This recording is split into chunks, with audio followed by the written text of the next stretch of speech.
السلام عليكم ورحمة الله مشاهدي قناة أفكار الأخوات. اليوم إن شاء الله جيت نشارك معكم جوج ديال طويجنات الحوت اللي غادي ينفعوك في هذا رمضان هذا. كنتمنى الفيديو ديال اليوم ينال الاستحسان ديالكم، وإلا عجبكم الفيديو خليو لي لايك وتعليق للتشجيع.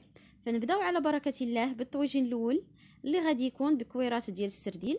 غادي نحتاجو ليه هنايا السرديل اللي نقيتو من الشوك ديالو وطحنتو. فبالنسبة للعطرية غادي نحتاجو الكمون، غادي نحتاجو كذلك التحميره، وغادي نحتاجو الملح، الخرقوم بلدي، عندي هنايا القزبر يابس، وغنحتاجو شويه ديال الابزار. عندي شويه ديال القزبر ومعدنوس اللي قطعته. للتزيين غادي نحتاجو الزيتون، وعندي هنايا 5 الفصوص ديال الثومه مع ضويمه ديال الزعفران، وعندي جوج فلفلات ملونين اللي شويتهم من قبل، وجوج ديال لي طرونش ديال الحامض.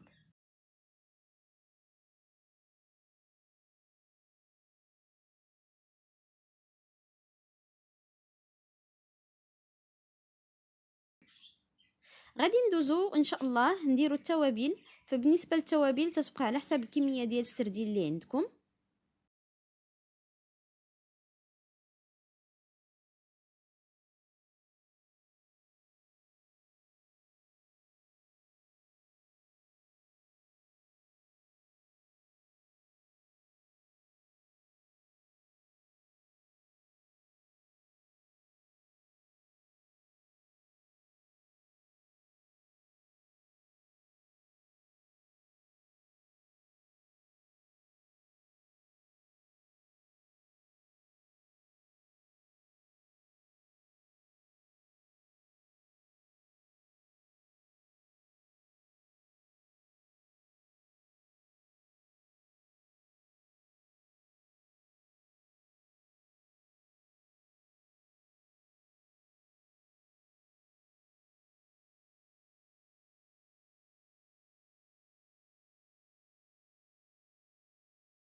فمن بعد ما درت التوابل غادي نشرمل الكفته مزيان ونخليها ترتاح واحد نص ساعه حتى تشرب العطريه.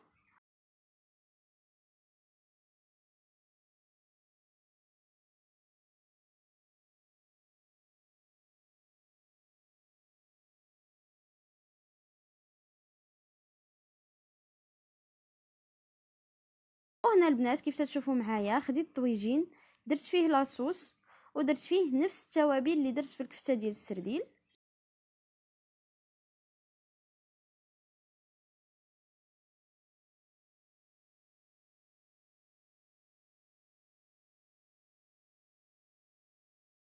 درت هنايا شويه ديال القزبر ومعدنوس. غادي نحك واحد 3 الفصوص ديال الثومه.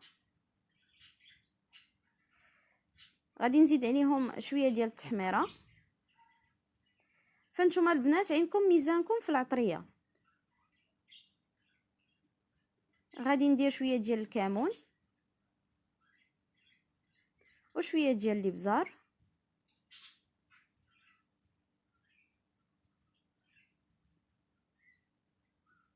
غادي نزيد عليهم شويه ديال الخرقوم بلدي وشويه ديال القزبر مطحون.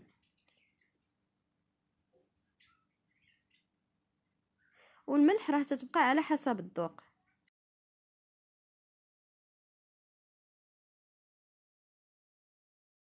غادي نزيد عليهم واحد 2 وريقات ديال سيدنا موسى، وغادي نزيد عليهم ضويمه ديال الزعفران اللي كتبقى اختياريه.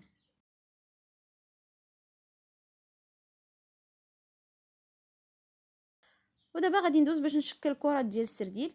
فباش ما تلصقش لكم كفتة السرديل في يديكم دهنوا يديكم بشويه ديال الماء.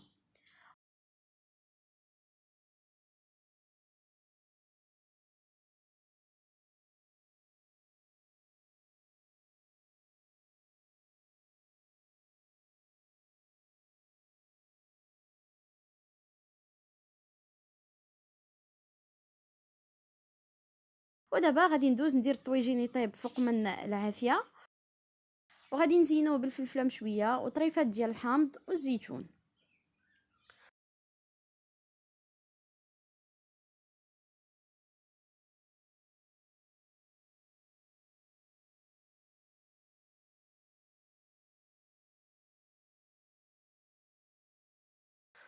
وندوزو دابا نوجدو الطويجين الثاني ديال فواكه البحر.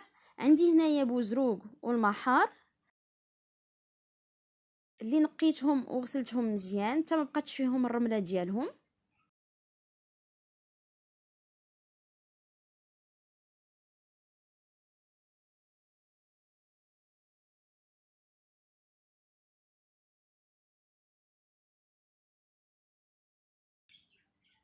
غادي نحتاجو ليهم الزيتون والحامض مصير. عندي هنايا القزبر ومعدنوس. فبالنسبه للتوابل غادي نحتاجو الكمون، التحميره، الملح، شويه ديال الحار، خرقوم بلدي وشويه ديال الابزار.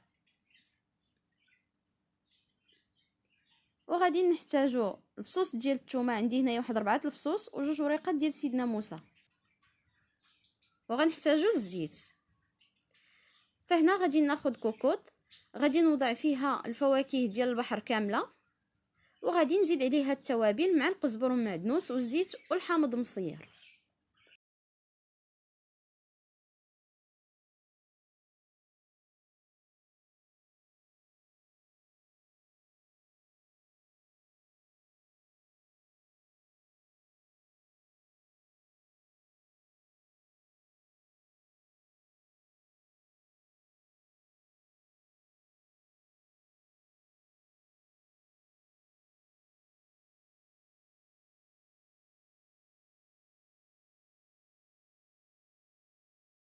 وغادي نضيفو عليهم واحد الكاس ديال الماء فاش غادي يطيبوا.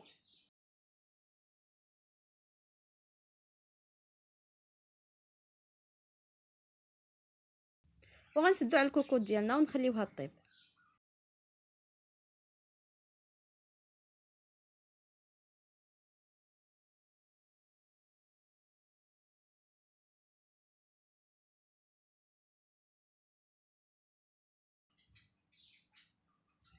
فمن بعد ما وجدوا لينا فواكه البحر كيجيو على هذا الشكل هذا كيف تلاحظوا معايا، غادي نضيف عليهم الزيتون وغادي نخليهم يتشحروا واحد شويه، وغادي ندوزو نقدموهم على هذا الشكل هذا وبالصحه والراحه. كنتمنى الفيديو ديال اليوم يكون عجبكم، واللي تيزور قناتي لاول مره ما تبخلوش عليا بالاشتراك ديالكم وتفعيل الجرس باش ديما ان شاء الله توصلوا بالجديد ديالنا.